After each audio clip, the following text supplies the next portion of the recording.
Mina begins her 30-second test. She steps out onto the rooftop of a building, walks to the edge, and, looking out over the city, calmly says, "Well, let's go." With determination, she jumps. The fall is swift, accompanied by a flash of energy and a violent impact that leaves a crater. But instead of dying, she reappears elsewhere. She has teleported 50 kilometers away. This is her new record.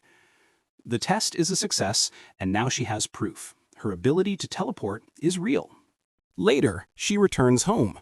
Her mother is startled by her sudden appearance and asks where she has been. Mina replies that she was walking by the sea.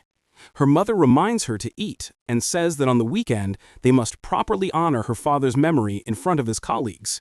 Mina agrees, but adds, "Just don't cry again," which hurts her mother. A memory surfaces. Her mother, in despair, screaming that she wants to see her husband's killer and take revenge herself. Those words are deeply etched into Mina's mind. Back in the present, Mina continues her experiments.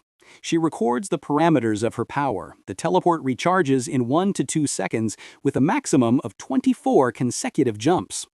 An attempt to pass through a wall fails. She is thrown back as if beaten. Another test shows she can carry even enormous sums of money, but she immediately returns it, realizing that greed is dangerous. She reflects, teleportation would be incredibly convenient for studying and daily life, but using it openly is too risky. For crime, it is useless as well. If I try to rob a bank, I'll get caught. Choosing a new place for testing, she hears voices from the street and notices a group of teenagers bullying someone. Even in such a wonderful world, there's trash like them, she thinks. Mina wants to leave, but she is noticed. Luhei calls out to her, mocking and provoking. At first, the pressure is general. They taunt her for avoiding people, accuse her of being rude and ill-mannered, call her a brat. At one point, she is slapped across the face to humiliate her further.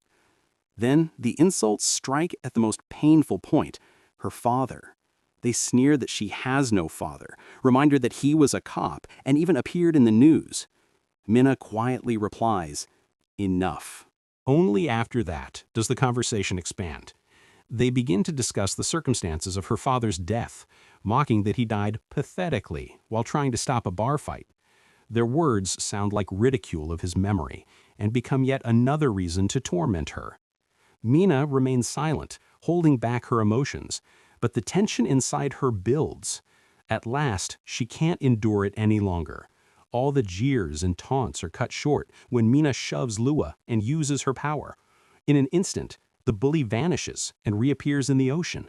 She thrashes in the water, choking, her face twisted in panic.